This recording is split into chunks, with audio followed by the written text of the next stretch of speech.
Ano ang Epstein Files? At bakit nadawit ang Pilipinas, si Donald Trump at si Michael Jackson? Si Jeffrey Epstein ay isang mayamang financier na naakusahan ng international sex trafficking ng mga minor de edad.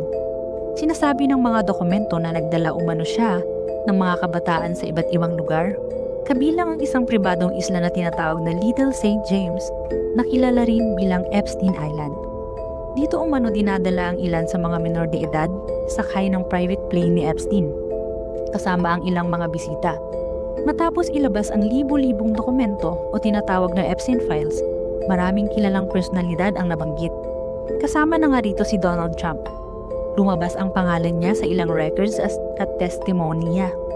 Pero walang napatunayang illegal activity laban sa kanya. Isa ring nakakagulat na pangalan ay si Michael Jackson. Ayon sa isang witness testimony, nakita umano siya sa bahay ni Epstein sa Florida. Pero walang ebidensya na nagsasabing sangkot siya sa krimen ni Epstein. Pero hindi lang mga sikat na tao ang nadawit. Pati ang Pilipinas ay nabanggit sa mga dokumento. Isa sa mga dahilan ay may mga Pilipinong empleyado na nagtrabaho sa bahay ni Epstein bilang household staff sa ibang bansa.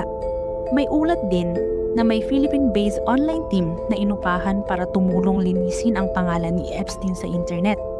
Dito nga, ipinapakita ng Epstein Files na ang operasyon ni Epstein ay hindi lang sa Amerika, kundi global, mula pribadong isla hanggang sa iba't ibang bansa. Ikaw ka-watchers, anong sabi mo tungkol sa isyong ito?